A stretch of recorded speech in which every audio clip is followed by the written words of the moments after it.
When we talk about human rights breaches, we need to remember that this kind of breach can only be committed by the government, because it is the authorities who are ultimately responsible for ensuring such breaches do not occur in the first place.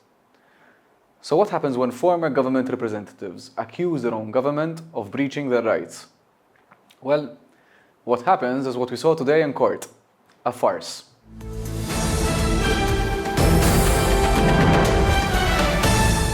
In the case of the Republic of Malta versus disgraced former Health Minister Chris Fearn and his former colleagues and associates, we saw one defense lawyer after the other arguing how responsibility for the corrupt and fraudulent conduct which characterized the concession falls on everyone else except their own clients.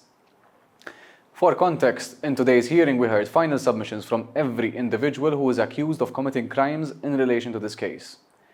This means that the prima facie phase, the bit where the court needs to establish whether there is a case to answer for, will come to a close next week. For this reason, today's hearing was one of the longest we've seen so far. Over a total of roughly 8 hours, we heard 13 submissions from the defense, as well as one submission from the prosecution which referred to all of the accused in this case. Obviously, it's impossible for us to summarize all of that in a short video like this one, so we will only give a brief summary of some of the key observations we saw today. As always, we encourage you to read our live blog to get all the details.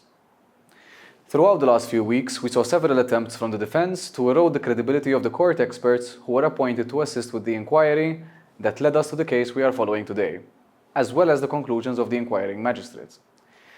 Remember that the magistrates' conclusions rely heavily on the conclusions drawn by these experts.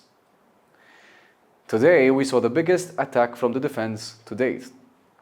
The defense's attempts at eroding the credibility of these experts are based on a lack of irrefutable evidence, which clearly and unequivocally shows that there was premeditated intent and a plan to commit the crimes that the accused allegedly committed.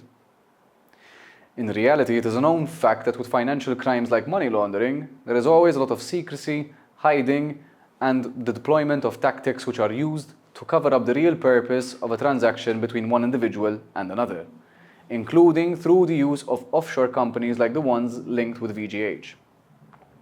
In fact, in money laundering cases, it is the accused who must prove to the court that the accused source of wealth is legitimate.